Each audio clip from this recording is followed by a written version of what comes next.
Merhaba arkadaşlar, Rençber TV'ye hoş geldiniz. Ben Kemal Beytekin. Sevgili arkadaşlar, bugün tarihe bakıyoruz. 27. 29 Kasım Pazar günü. Bundan tahmini 15 gün önce gelmiştim buraya. Geçen hafta gelmedim. Geldim ama işlerim yoğundu, video çekemedik. Domatesimiz kaç günlük oldu tamamen? 75 diyebiliriz ya. 15, 16, 17 işte. Geçen Eylül'ün 16'sı dikin. Eylül'ün 16'sı 75 günlük oldu. Yani 2,5 aylık domates oldu. Domateslerde artık meyveler gözükmeye başladı. Meyveler de irileşmeye başladı. Bundan bir önceki çekimde de görmüştünüz. Şimdi şuraya bakıyoruz. Şunun tepe işçi kırdığı için tabi şekerler buraya akmış. 3. maça. Bu biraz daha Tepe büyük. yeniden buradan devam ediyor tabi. Biraz daha iri olur bu. Şuna bakıyoruz. maça. Altılı. Tohumlu. Şöyle diğerlerine demin bir tane düşmüştü. Onu darttık. Şöyle bir şey. Bundan biraz büyüktü. Sağdaki gibiydi. 180 gram, 190 gram. Onun gibi. Şunun gibi. 185 gram. Şimdi domates çok çalılı olduğundan dolayı, çalı çok kuvvetli gittiğinden dolayı şöyle bir göstereyim. Domates pek kendini göstermiyor. Meyveyi pek göremiyoruz. Ama birinci salkımlarımız sıkıntılı. İkinci salkımlar %70 civarında sağlam. Bakın burada 2 tanesi döllememiş. Üçüncü salkımlar arı da geldi o zaman. Üçüncü salkımlar çok güzel olmuş. Salkımlar içi tohumsuz meyve. Nem dengesi yüzünden. Biraz külleme olmuş burada. Külleme bitmiş. 20 gündür yok külleme problemi. Artık yok. külleme yok. Beyaz sinek biraz çoğalmaya başladı. Şu kökte işçi kırmış. Burada hortumla ilaç atarken şurada kökü görüyorsunuz. Kırılmış tamamen. Şu köke bak. Bu kökte şuraları görüyorsunuz. Hortumlar hep buralara sürtülüyor. Genel olarak güzel yani ama ben beğendim. Bir de bizim virüslü kökümüz vardı. Arının yanında dedik. Arının sırası değil. Şu kök. Bu virüslü ama tepeye baktığımızda, tepeye kavuşuyorum bilmiyorum ama tepeye baktığımızda yürüyor, çalışmış. Meyveler de irileşiyor. Tabii hortum. Şimdi bundan bir sonraki maça nerede? Onu kırmışlar işte. Onu göremiyoruz. Şöyle ilerleyelim ya. İlk başa bakma. Şimdi burası kısa kalmış. Şu bölge her zaman gelişme geriliği vardı burada. Evet. Ben bir de şunu göstermek istiyorum. Yani çalı güçlü olunca meyveyi görmüyoruz ya. Şimdi şurada, şu taraftan aşağı arkama alayım. Şuradan baktığımız zaman Ne kadar çok meyve diyor. bayağı ne kadar çok meyve diyoruz. Ne güzel olmuş. Şuna bakıyoruz. İşte birinci salkım yine problemli. İkinci salkım yarı yarıya. Bunlar hortumun gazabını Üçüncüsü tam, dördüncüsü iyi. Şimdi ileri doğru gittiğimiz zaman Harun abi geliyorum. Şimdi buraya baktığımızda meyve az gözüküyor. Ama çalı kuvvetli olduğundan dolayı. Bir de şuraya bakalım. Yine birinci salkım problemli. Hava sıcaktı, su azdı. Dölleme yapılmadı. İkincisi çok güzel. Üçüncüsü güzel. Dördüncüsü güzel. Beşincisi döllemiş. 6 çiçekte, tepede 7 var. Şimdi ilerleyen aşamada o salkım şöyle olacak bak. Şekilsiz. Partene karpik meyve olacak bak. Bir ikisi yüksek olduğu için beyaz sinek emince ölmüş. Bak şöyle meyve olacak bak. Şunun gibi. Evet. Şimdi bunların içinde şey yok herhalde. Tohum yok. bunlarda. Bıçak var mıydı? Vardı ama evet. Var. Hediye bıçağımız Bayramcan'dan. Bayramcama da bu arada selamlar olsun. Tohum yok. Tohum yok. Dölleme yapamamış. Bu böyle meyve kabuğu şişerek içine doldurur. Lezzetsiz, tatsız bir meyve olur. Ama 2'den sonra şu ikinci salkım. Onlar şu Bunda olabilir. biraz sıkıntı var. Şunlarda tohum var. Şundan itibaren arı geldi. Evet. Yok buradan itibaren arı var. 2'de mi arı Bir vardı? de arı var tabii. Ama genel Arı olsa da gidişat önce de çalışmazdı, nem yoktu, tutmazdı. Bak 3. maçaya bak. Yani 3. maça en sağlıklı, en kaliteli maça bak. Görüyor musun? İkincide de sıkıntı var, nemden kaynaklı. 2'de de şurada bir sıkıntı var. O 3 gerçi o. O 3 şu 4. Şu 1, Bu 2. 2, 3, Bireysel olarak 4, 5, şu 6, 7 yeni çiçekti.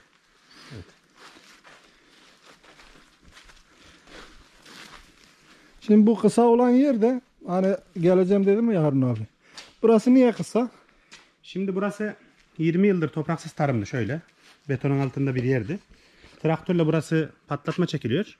Şöyle traktör ön gelip burayı patlatamıyor. Traktör Dolayısıyla oradan betonun geliyor. üstünde kök gelişimi fiziksel olarak mümkün olmayan bir yer burası. Anladım. Traktör oradan gelince Evet. hidroliği kaldırıyor buraya çıkarken, şurada demirler falan da var. İşte bunlar da Hidroliği şurada kaldırınca kaldırıyor, bunlar da tekli patlatma. o biraz daha geride. Evet. Şu Şu demir yüzünden yaklaşamıyor oraya. He. Buraya da ön tekerleri yüzünden yaklaşamıyor fazla. evet, şurada Hesabını. bir yerde sürememiş. Toprak zemini beton gibi. Ama şuradan itibaren demek ki traktör bu sefer buradan gitmiş. Tabii kök gelişimi her şeydir bitki için. Bunu devam edecekler mi? Neye?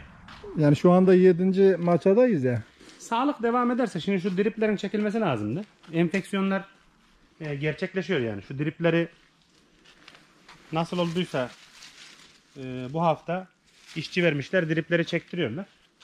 İçeride bir de nem problemi var. Nem kaynaklı da fiziksel hasar alan yerlerde mildiyo problemleri oluyor. Normalde şu ıslaklık olduğu zaman bu sıcakta işte Milyo başlar. şu tepelere bak. Mesela bu ve bir gerideki tepe Nemli. tepe havalandırması bozuk. Onlar geçen haftaya kadar açıktı. 24 saat açıktı. He. Şimdi 24 saat kapalı. Şimdi başka bir şeye de gittim ben. Seraya da gittim. 5 dönüm bir domates serası, normal topraklı domates. Domatesin %70'i virüs olmuş. Burada virüs çok az, tekleme. Aralarda tek tük. %1 bile yok. %1, %2 olmaz %5. herhalde. Çok az. Yok.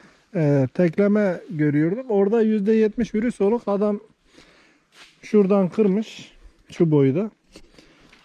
Ben bu 3 maçayı alayım, büyütebileyim yeter diyor. Ama şu anda performans büyütecek gibi gözüküyor.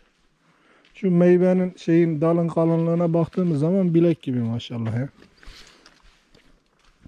Şimdi hep olumlu yönlerden bahsediyoruz da olumsuzluklardan da bahsedeceğim abi. Bak. Şimdi peki mesela tamam bu işçi hatası da arı geldiği halde neden bizim bu 3. şeylerde yine bu boş meyveler var? Onda boş meyve yok. Bunda bu Yok. bu boş Sırayla, değil mi? Sırayla. Hmm, Şimdi şunun sonuncusuyla bunun ilki aşağı yukarı aynı dönlenir. anladım. Bak bunun sonuncusu şöyle. Bunun ilkine bak. Daha büyük. Evet. Yani o fizyolojisi gereği. Normalde bitkinin enerjisi düzgün olursa ki organik maddenin yüksek olması, tüm seracılık koşullarının tam çalıştırılması falan lazım yani. Her şeyin nasıl derler iyi seviyede.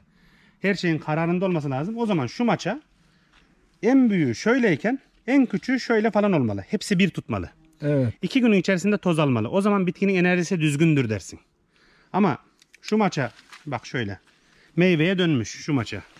Şu daha da toz almamış. Bir hafta daha aralarında 10 gün. açılmamış. Evet. 10 gün bir bu ara. var işte.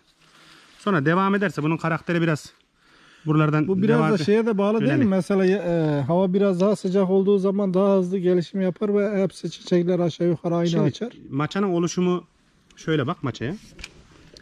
Bitkinin enerjisi ne kadar dengeliyse maçanın oluşumu o kadar daha şey olur. Yalnız bu çeşit şöyle maçayı devam ettirme görüyor musun ucu? Maçayı devam ettirme genetiği var. Dolayısıyla bunda biraz ilerlik gerilik olur. Peki bir soru daha. Salkım domateste hepsi bir tutması, Anladım. hepsinin bir büyümesi idealdir yani. Şimdi benim boyum 1.70. Evet. Elimi uzatıyorum. Yani 2 metre olmuş. Evet. Rahat 2 metre var. 2 metrede 7. maça. He, 2 metrede 7. maça. Bu biraz ara fazla açık değil mi? Şimdi bu aranın açık olması, şu naylona bak. Naylon 5 yıllık. Güneşi iyi almıyor. Şimdi %50 geçirgenliğini neredeyse kaybetmiş durumda bir. Burada sen de şahitsin. 30 gün daha fazla tül vardı. Evet. Tül bittikten sonra 15 gün 20 gün nasıl derler? Toz vardı üstünde. Yağmur yağmadı. Yıkattık falan filan. Geçen 15 gün önceki 20 gün önceki yağmurlarda biraz ışığı arttı. O zaman da zaten ışığın süresi azaldı. Bütün bunları birleştirdiğinde şimdi bitkinin bünyesinde tepeyi geliştiren oksin hormonudur. Bu da virüslü bir kök. Oksin hormonudur. Oksin hormonunda tropizma denilen bir hareket vardır. Mesela burası karanlık olsa şuradan ışığı kaynağını verseniz bu tarafa doğru eğilir. Işık almayan dallar daha uzun olur. Şimdi biz burayı sitokinin dominant besledik. Ama buna rağmen az ürettiği oksin boğum arasını açtı. Yani uzattı.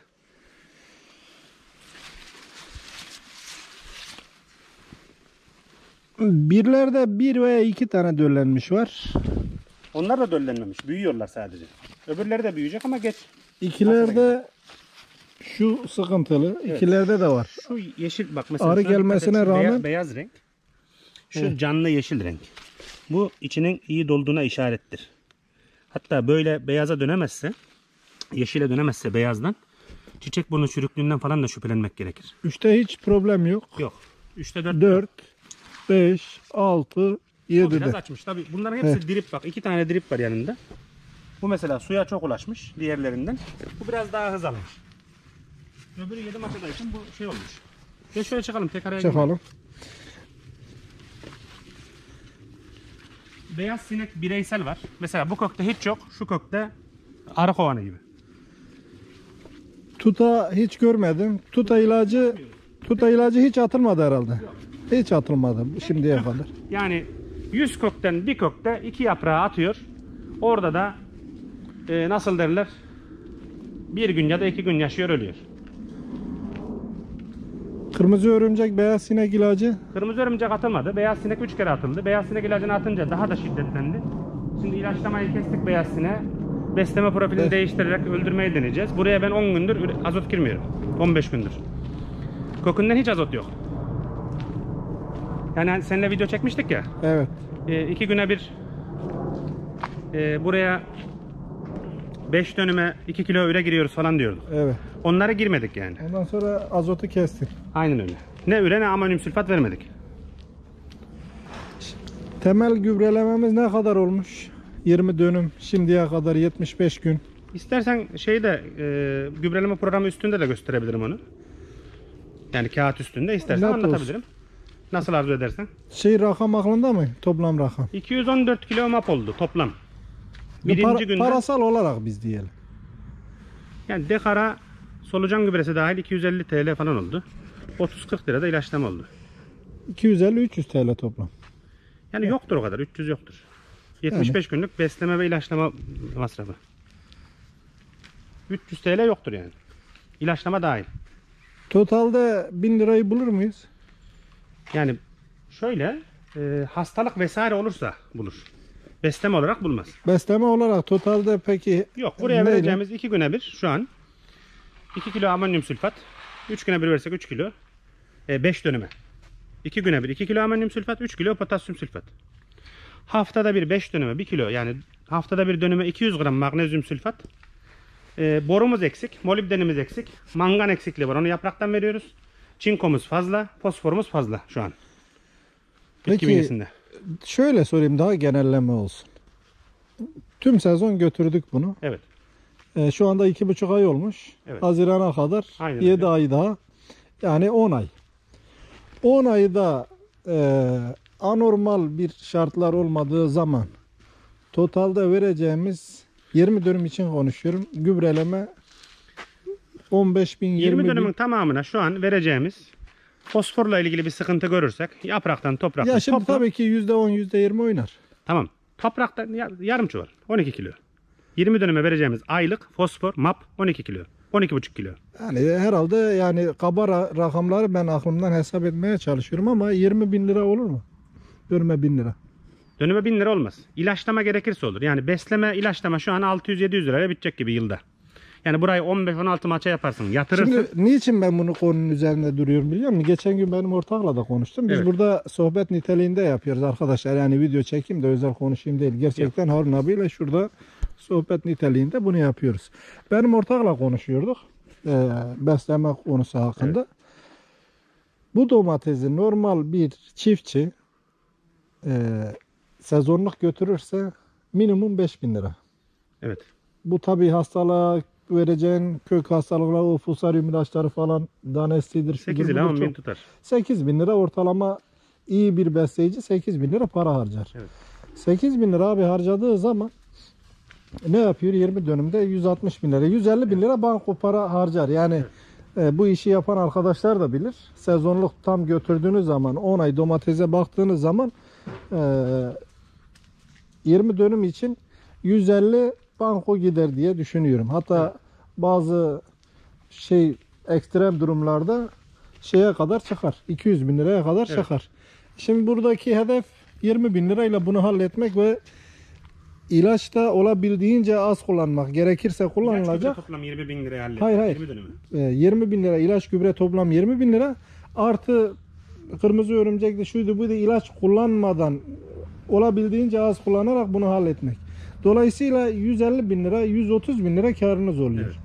Dönüme 6.500 lira. İlave bir de bu şekilde beslersen, yani ilaçlarla bitkiyi strese sokmazsan her maçada hepsi tutar, hepsi büyür. Mesela bunda 4'lü bırakırsın, Biz 5'lü şey bırakırsın. diyelim. Yani Verim de artar yani. verimi 20 sonra ton alacağına konuşuruz. 25 ton Evet. alırsın. Aynı verimi de alsan Tamam, zaten anladım. dönüme sen 5.000 lira Aynen öyle. kara giriyorsun ve bu 5.000 lira domatesin masrafını kurtarıyor işçilik hariç. Aynen öyle. Yani bayağı dedik bu sene özellikle de bunu sonuna kadar da takip edeceğiz. şöyle Bayağı izah edeyim. avantajlı.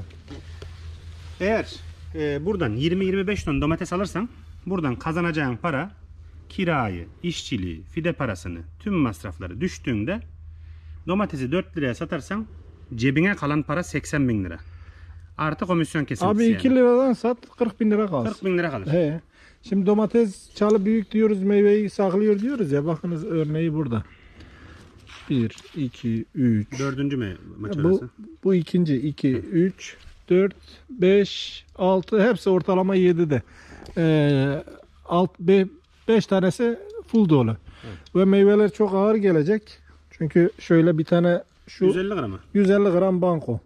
Bundan az bir şey büyük şunun gibi darttık biz. 180 gram. O biraz küçük de. Yo bizim o Şu, benim şu. elimdeki buydu. Şu. Şu 190 gram falan gelir.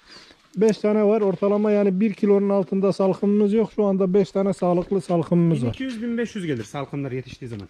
Şu salkımları, mevcut salkımları yetiştirirsen 6 tane desen. 50.000. 7 tane desen 7,5-9 kilo. Dönüme 2200 tane var. Yaklaşık 18-20 ton yapar. O O civarda tutmaz biraz. 15 ton diyelim. Evet. biz. %30 düşer. Yani şu ana kadar güzel. Yani şu an tepeyi kırsan, üstündeki meyveleri muhafaza etsen 15 ton falan. Bunda da var. 23 Nisan'da konmuş. İçinde kraliçe var. Reklam yapmayalım da abi. 23 Nisan 2020. Aynen öyle. Asansörle Asansörle ipler mi nihayet bağlanıyor? taşları kaldırdık, evet. İpler bağlanıyor vesaire. Bu arada taşlar kalktı sonunda. İlk defa taşsız, bütün sera taşsız gelecek. İpler dolanıyor. Kültürel işlemler devam ediyor. Biraz video fazla uzadı Harun abi. Dediğim gibi şu 17-18 direk dakika oldu. direk aralarında köklenme sıkıntı olacaktı. Orada köklenme sıkıntı olacaktı söylediğim gibi. Evet. Gördüğün gibi virüs Yine- problemi burada biraz daha yaygın. Diğerlerinde yok. Ama benim o dediğim sera var ya, gittiğim seranın %80'i böyle. Piyasada hep böyle. %80'i kıvırcık böyle. virüsü Aynı. beyaz sineğin yumurtasıyla da taşınır. Yani buradan emen bir beyaz sinek gittiğinde nesiller boyu onu aktarır. Ama virüsü çok içinde. Hemen kapandı. Niye? Beraber mi? Durumlarımız bu şekilde sevgili arkadaşlar. Video biraz uzadı. Genel gidişat hoşuma gitti. Tabii bir 15-20 gün sonra ne zaman kızarır tahmini gün olarak. Yani Hava ilk şartları maçalar, normal giderse. düzgün tutaydı aralığın 15'inde girerdik. Şimdi hava şartlarına bağlı olarak aralığın 20'si 25'i. Ya yılbaşına İlk masa, evet, yani yılbaşına 20'sine hasat olur. bulacak yani en erken. Yılbaşına hasat Hava böyle olacak. sıcak giderse 20'sine başlar. Sevgili arkadaşlar, videomuz bu kadar. Yeni videolarda görüşmek üzere. Yorumlarınızı bekliyoruz. Siz de düşüncelerinizi yazın bu konuştuğumuz konular hakkında. Yeni videolarda görüşmek üzere. Hoşça kalın arkadaşlar.